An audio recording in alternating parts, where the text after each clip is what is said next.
नमस्कार दोस्तों, हमारे YouTube चैनल में आपका स्वागत है। आज हम बात करेंगे उत्तर प्रदेश की रहने वाली प्रियंका की। प्रियंका ने कड़ी मेहनत और संघर्ष के बाद आखिरकार आईएएस में अपना चयन सुनिश्चित किया और वह जिला कलेक्टर यानी डिस्ट्रिक्ट मजिस्ट्रेट बन गई। जब उनकी एक जिले में पोस्टिंग हुई तो उन्होंने अपनी ईमानदारी और कर्तव्यनिष्ठा से अपने काम को बखूबी निभाया। प्रियंका की ईमानदारी और काम के प्रति लगन की वजह से वह लोगों के बीच बहुत लोकप्रिय हो गई। लोग उनकी तारीफें करते नहीं थकते थे। अक्सर उनकी प्रशंसा उनके पीठ पीछे भी सुनने को मिलती थी। लोग कहते थे, अगर हमारे देश में ऐसे आईएएस अधिकारी हों तो समाज का नक्शा ही बदल जाए। लोग यह भी मानते थे कि अगर कोई लड़की इतनी पढ़ाई लिखाई कर आगे बढ़ती है और उसे इस तरह का महत्वपूर्ण पद मिलता है तो उसे समाज के प्रति इसी प्रकार का व्यवहार और शक्ति का प्रदर्शन करना चाहिए। इन बातों से प्रियंका को और अधिक प्रेरणा मिली। उन्हें अपने कर्तव्यों को और भी ज्यादा जुनून और समर्पण के साथ निभाने की ऊर्जा प्राप्त हुई। प्रियंका, जो अब एक अनुभवी आईएएस अधिकारी बन चुकी थीं, अपनी नई पोस्टिंग पर दूसरे जिले में पहुंची। वहां का हाल देखकर उनका मन विचलित हो गया। उस जिले की स्थिति बहुत ही दयनीय थी। न तो सड़कें सही थीं, न ही न्यायपालिका का कामकाज सुचारू रूप से चल रहा था। पुलिस चौकियां, थाने और कोतवाली की व्यवस्था बदहाल थी। गांवों में भ्रष्टाचार अपने चरम पर था। दबंग लोग कानून को अपने हाथ में लेकर मनमानी कर रहे थे और गरीब मजबूर जनता को कोई सहारा नहीं था। सरकारी स्कूलों में पढ़ाई लिखाई का नामो निशान तक नहीं था। शिक्षा की स्थिति इतनी खराब थी कि बच्चे स्कूल जाना ही छोड़ देते थे। कुल मिलाकर पूरा सिस्टम ध्वस्त था। प्रियंका ने जैसे ही अपनी जिम्मेदारी संभाली, उन्होंने चारों ओर का दौरा करना शुरू किया। उन्होंने देखा कि लोग बेहद मुश्किल हालात में जीने को मजबूर थे। हर जगह बदहाली और भ्रष्टाचार का बोलबाला था। यह सब देखकर प्रियंका के भीतर एक आग जल उठी। उन्होंने ठान लिया कि इस स्थिति को बदलना है। एक दिन उन्होंने एक स्थानीय गरीब व्यक्ति को अपने कार्यालय में बुलाया और उससे जिले की असली स्थिति के बारे में जानकारी मांगी। उस व्यक्ति ने कहा, मैडम, यहां की व्यवस्था तो बहुत ही खराब है। विधायक और सांसद सिर्फ अपने स्वार्थ में लगे रहते हैं। जो दबंग लोग हैं वही यहां राज करते हैं। गांव के लोग रोज दहशत में जीते हैं और नेता सिर्फ जनता को लूटने का काम करते हैं। उसकी बातें सुनकर प्रियंका और भी दृढ़ संकल्पित हो गईं। उन्होंने मन ही मन सोचा कि अब इस जिले का नक्शा बदलना ही होगा।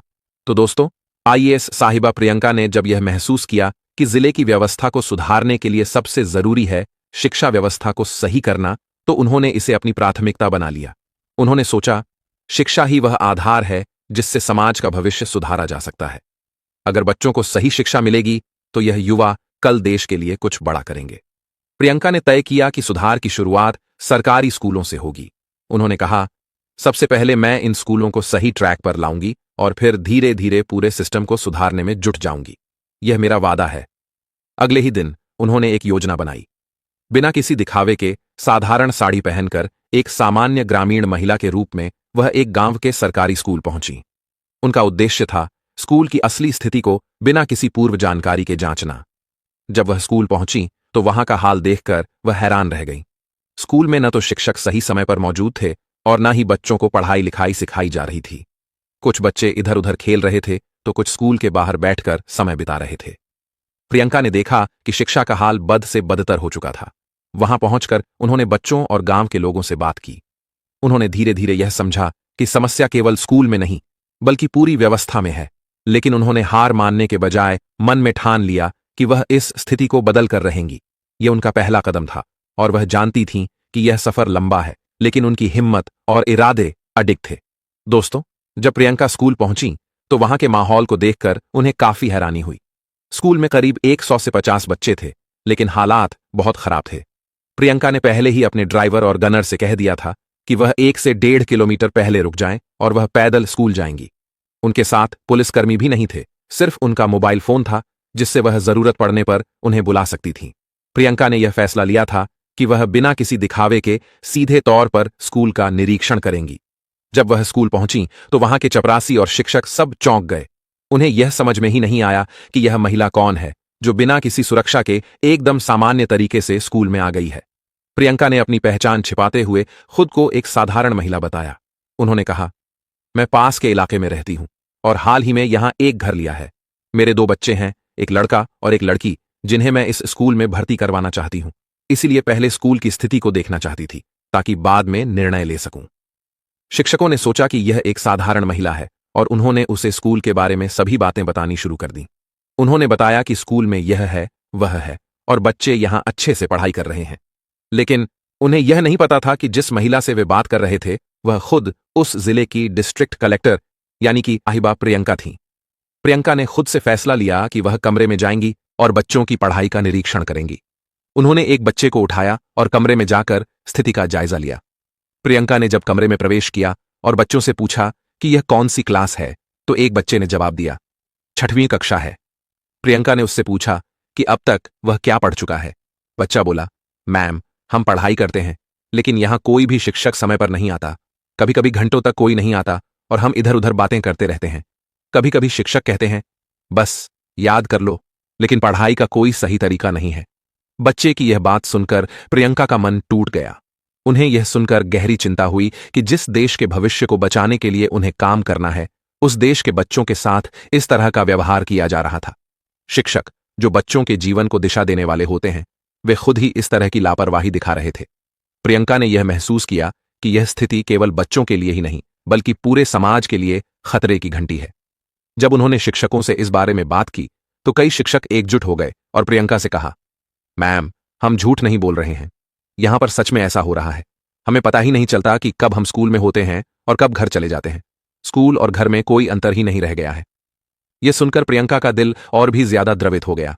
उन्होंने ठान लिया कि वह इस स्थिति को बदलकर रहेंगी। अब उनका मुख्य उद्देश्य इस स्कूल की स्थिति को सुधारना और बच्चों को वह शिक्षा देना था जिसके वे हकदार थे। प्रियंका को जब बच्चों और शिक्षकों की बातें पता चलीं, तो उनका गुस्सा और दुख दोनों एक साथ बढ़ गया। उन्होंने तुरंत अपने ऑफिस में जाकर स्कूल के प्रधानाचार्य और संबंधित अधिकारियों से पूछताछ शुरू की। उन्होंने स्कूल की सभी फाइलें और रजिस्टर जांचे और फिर जो निष्कर्ष निकाला वह सबको चौंका देने वाला था। प्रियंका ने निर्णय लिया कि अब से स्कूल में जो भी शिक्षक या कर्मचारी काम कर रहे हैं, उनके खिलाफ कार्रवाई की जाएगी। उन्होंने स्पष्ट शब्दों में कहा, आप लोग बच्चों को गलत तरीके से पढ़ा रहे हो और अपनी जिम्मेदारी से भाग रहे हो। आप लोग इस नौकरी के लायक नहीं हो। अगर आप बच्चों को यह शिक्षा नहीं दे सकते तो आप लोग यहां काम नहीं कर सकते। प्रियंका ने स्कूल के कर्मचारियों को यह चेतावनी दी कि अगर वे सही तरीके से काम नहीं करते तो उनका पद छीन लिया जाएगा और उन्हें कोर्ट में अपनी याचिका दाखिल करनी पड़ेगी। उन्होंने यह भी कहा कि अगर कोई अपनी गलती सुधारता है तो वह वापस आ सकता है, लेकिन जो लापरवाही करेगा उसे बर्खास्त कर दिया जाएगा। इसके बाद प्रियंका ने जिले से बाहर जाने का निर्णय लिया और वहां की व्यवस्था को सुधारने के लिए दूसरे स्थानों पर काम करने लगी। अगले 5 से 6 महीनों में प्रियंका ने जिले में सुधार की कई योजनाएं लागू की। शिक्षा व्यवस्था से लेकर कानून व्यवस्था तक हर क्षेत्र में बदलाव आया। आज भी उस जिले में लोग प्रियंका को याद करते हैं और उनकी सराहना करते हैं कि कैसे उन्होंने अपने कर्तव्यों को निभाकर उस जिले को एक नई दिशा दी। प्रियंका की मेहनत और ईमानदारी ने उस जिले को फिर से सही रास्ते पर लाकर खड़ा कर दिया। प्रियंका की कहानी यहीं खत्म नहीं होती। उनका कार्यक्षेत्र बदलते बदलते एक और महत्वपूर्ण मोड़ पर पहुंच गया। जब उन्होंने एक बार जिले के हालात सुधारने के बाद कुछ समय बिताया, तो उन्हें और भी कई समस्याएं नजर आने लगीं, जिनका समाधान करना जरूरी था। प्रियंका ने शिक्षा व्यवस्था के अलावा गांवों में व्याप्त भ्रष्टाचार, स्थानीय नेताओं की मनमानी और सार्वजनिक सुविधाओं की दयनीय स्थिति पर भी ध्यान केंद्रित किया। वह लगातार ग्रामीण इलाकों में जाकर लोगों से मिलती थीं, उनकी समस्याओं को सुनती थीं और उन पर तत्काल समाधान लागू करती थीं। उनके द्वारा उठाए गए कदमों से जिले में धीरे धीरे बदलाव दिखने लगे। उनके कार्य से प्रभावित होकर जिले के लोग भी उनका समर्थन करने लगे। प्रियंका ने न सिर्फ शिक्षा बल्कि स्वास्थ्य, सड़कों और अन्य सरकारी योजनाओं का भी पूरी गंभीरता से निरीक्षण किया। उन्होंने सरकारी कार्यालयों में भ्रष्टाचार को रोकने के लिए सख्त कदम उठाए, जिससे सरकारी योजनाओं का सही तरीके से पालन होने लगा। प्रियंका के योगदान की वजह से उस जिले में सुधार की बयार चली और उसका नाम पूरे राज्य में फैलने लगा। लोग प्रियंका को एक आदर्श अधिकारी के रूप में देखने लगे। कुछ सालों बाद प्रियंका को एक बड़े पद पर पदोन्नति मिली और वह फिर से एक नए जिले में आईं, लेकिन उनके कार्यों की वजह से उस जिले की स्थिति अब पूरी तरह से बदल चुकी थी। लोग कहते थे, अगर प्रियंका जैसी अधिकारी कहीं हो तो किसी भी जिले की हालत सुधारने में देर नहीं लगती। प्रियंका की यात्रा इस बात का उदाहरण है कि अगर मन में ठान लिया जाए तो किसी भी परिस्थिति को बदला जा सकता है। उनके संघर्ष और मेहनत ने यह साबित कर दिया कि सच्ची सेवा और ईमानदारी से किया गया कार्य कभी बेकार नहीं जाता। दोस्तों, यह थी प्रियंका की प्रेरणादायक कहानी। आप हमें कमेंट सेक्शन में बताइए कि आपको यह कहानी कैसी लगी। दोस्तों, कहानी सुनाने का मेरा मकसद किसी का दिल दुखाना या किसी की भावनाओं को आहत करना नहीं है। मेरा उद्देश्य सिर्फ आपको अलर्ट, जागरूक और सचेत करना है।